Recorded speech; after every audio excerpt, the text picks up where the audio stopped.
Well, hello, mamas. Jessica Coulter here. We are wrapping up our series about graduation today. Excuse me.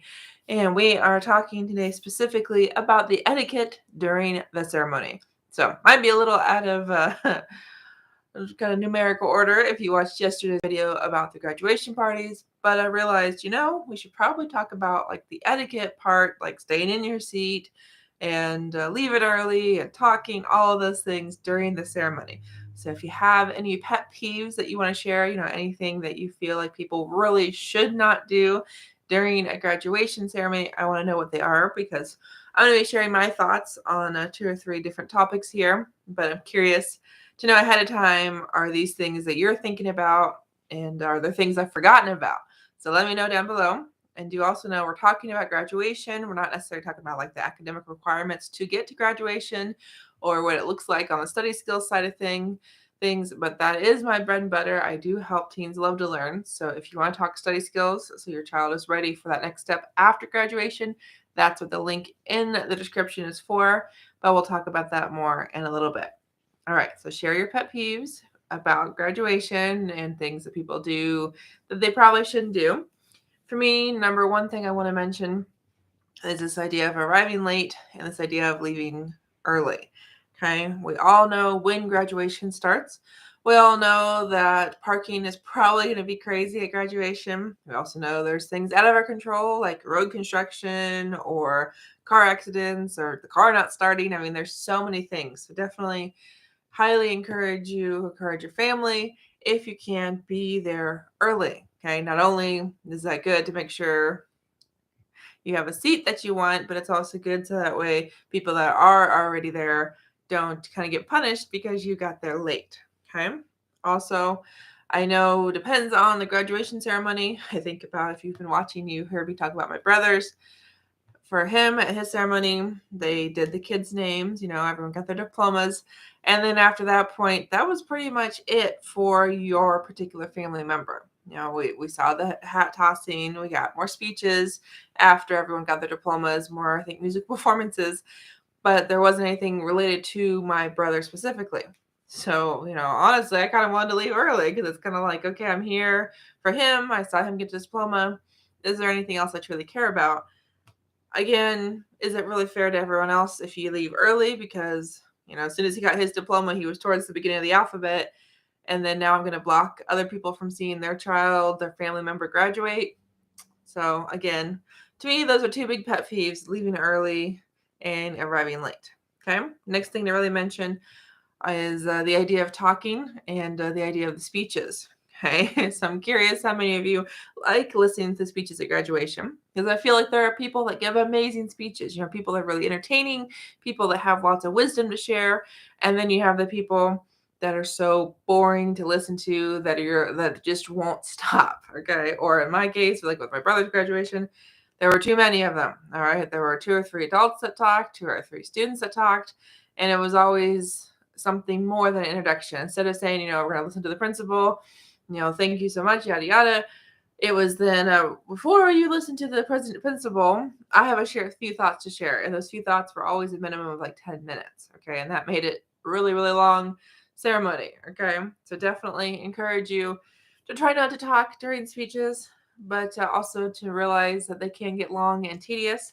Something that I did, and I'm curious if any of you have ever thought about this or done this, but we had the big screens because we were at basically like a sporting event, like an arena essentially. That's how many people were there.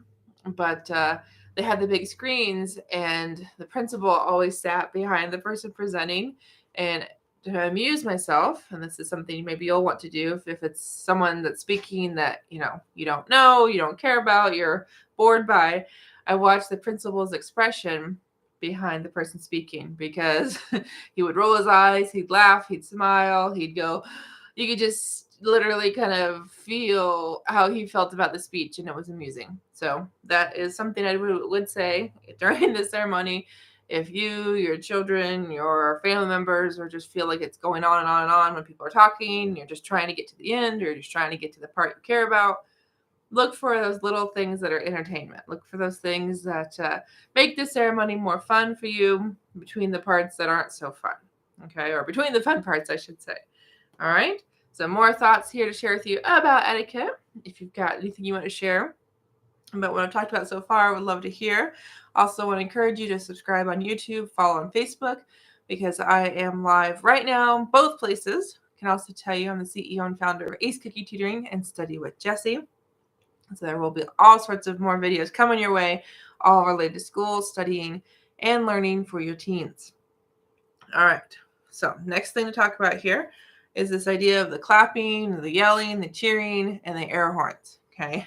Highly recommend that you know what the policy is on those air horns. Okay. A lot of schools do not allow them for good reason. So you don't want to bring them if they're not allowed. Also, do know, I am all for people cheering and shouting and clapping when their child, when their family member, when that student, that graduate goes across the stage. So I say go for it. I don't see anything wrong with that. But when it comes to the clapping, do know there are going to be some graduations, let alone just, award ceremonies, celebrations, things in general, where they say, please clap at the end, or please don't clap, except every 5, whatever rules they give you. I encourage you to listen for that, because it can make it take so much longer if we clap when we don't need to clap. And it also kind of breaks the flow of whatever was intended. Okay. Now, I know we talked about arriving late and leaving early, but this whole idea of just getting out of your seat. Okay. I'm curious how many of you have thoughts about this, but I got to tell you that there are times to leave your seat during a graduation, and there are times that you really shouldn't. Okay. As far as I'm concerned, when those names are being called, that is not a good time to get out of your seat. Now, between speeches, at the end of a musical performance, before this happens, right after that happens, that's totally fine.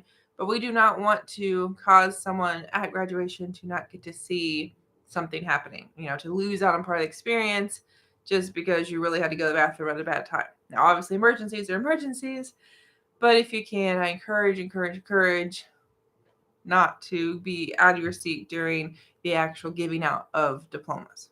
Okay. Final thought here. I know we talked about pictures the other day, but definitely encourage you to remember you can take pictures from your seat, but are they going to be the best? Maybe, maybe not. So again, what are those rules, policies when it comes to photos? Are you allowed to be out of your seat? Because again, we don't want to be out of your seat and then going and coming from your seat just to get close to the stage or see your child walking back, from getting a diploma, and causing someone else to get your butt, your head, your whatever in the picture instead of what they were shooting for, aka their own graduate. Okay. So thank you so much for watching. I hope this helps. Just wanted to share some thoughts as we are in graduation season. So do know there are sometimes we do things that we don't realize, that stops someone else from seeing something, or, maybe that's not the kindest thing I could have done. So again, just some personal thoughts here. Definitely do know some things I experienced myself at my brother's graduation, let alone things that, are kind of just universal whenever you're at some kind of event that's a big deal, or, lots of people, or both.